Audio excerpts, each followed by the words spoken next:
এক আয়াতুল্লাহ খামিনিকে মেরে তোরা কি করবি? কি করবি? তোরা সেইভাবে ধ্বংস হবি যেভাবে ধ্বংস হয়েছে আদ গোত্র, যেভাবে ধ্বংস হয়েছিল সামুদ গোত্র। আল্লাহ যেভাবে ধ্বংস করছিলেন, তোরা আমেরিকা, এরপর ইসরায়েল, আরও যারা যারা সুপার পাওয়ার আসিস, তোরা এইভাবে ধ্বংস হয়ে যাবি ইনশাআল্লাহ। তোরা এইভাবে ধ্বংস হয়ে যাবে। এই রমজান মাস রহমতের মাস, মাগফিরাতের মাস, নাজাতের মাস। এই রমজান মাসে যুদ্ধ করা যায় না, আর যে কোনো কিছুই হোক, যুদ্ধ করা যায় না, প্রাণ নেওয়া যায় না, সংযমে থাকতে হয়। সেই রমজান মাসে তোরা এরকম একজন মানুষকে মাইরা ফেললি। মুসলিম বিশ্বের উপর দিনের পর দিন তোদের অত্যাচার, এর শেষ তো আছে।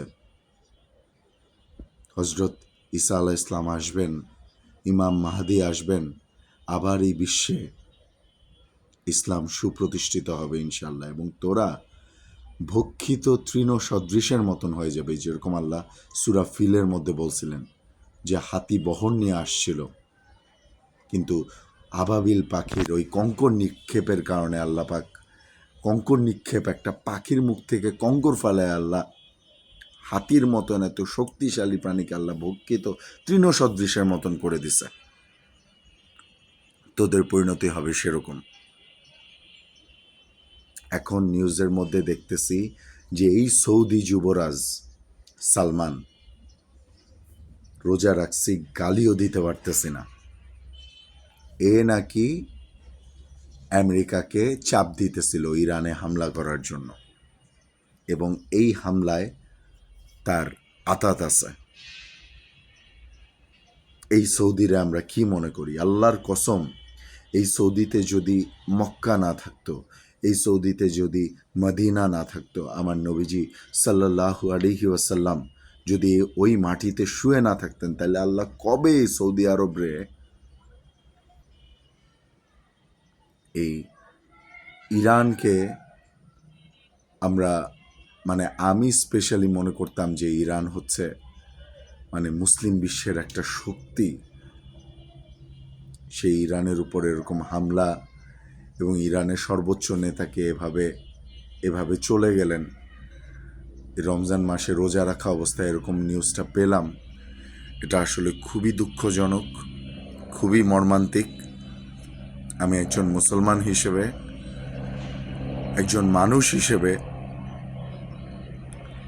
আমি আল্লাহর কাছে দোয়া করতেছি যে আমি ইন্ডিয়াকে রাষ্ট্র হিসেবে,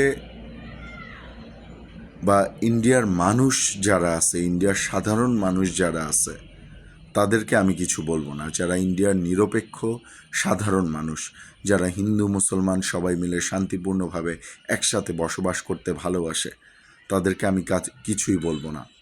কিন্তু এই যে ইন্ডিয়ার যে নেতা মোদি, ও এমন একটা ড্যাশের বাচ্চা, ও ইসরায়েল গেছে, ইসরায়েলরে ওর বাপ মানে। এই নেতানিয়াহুর সাথে ওর যে দহরম মহরম, ওর যে কি বলবো, গলায় গলায় বন্ধুত্ব। চিন্তা করেন, কোনো সুস্থ মানুষ ইসরায়েলের নেতার সাথে এরকম দহরম মহরম, এরকম চুমাচুমি করতে পারবে? যারা গাজার এই দৃশ্য দেখছে, যারা গাজার এই শিশুদের কান্না দেখছে, যারা এত মুসলমানের, এত মানুষের মৃত্যু এভাবে দেখছে, মৃত্যুর জন্য যেই রাষ্ট্র দায়ী করতে পারবে? এই দেশের বাচ্চা গিয়ে করছে। তো সবশেষে এটাই বলবো, রমজান মাস আজকে মাগফিরাতের 10 দিন শুরু হয়ে গেছে। এই সময় দোয়া করতেছি আল্লাহর কাছে কায়মনোবাক্যে যে আল্লাহ যেন বিশ্বে শান্তি নাজিল করেন, এবং এই মুনাফেকদের এবং এই মুসলমানদের উপর অত্যাচার করছে যারা, এই আমেরিকা, ইসরায়েল, আরও যেসব রাষ্ট্র আছে, পশ্চিমা শক্তি আছে, আল্লাহ যেন এদেরকে মাটির সাথে মিশায় দেন।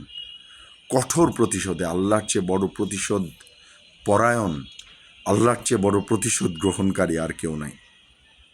ওরা যেভাবে শিশুদেরকে মারছে, ওরা যেভাবে মুসলিমদেরকে মারছে, ওরা যেভাবে সাধারণ মানুষদেরকে মারছে, আল্লাহ যেন ওদেরকে মাটির সাথে মিশায় দেন ইনশাল্লাহ। আমিন।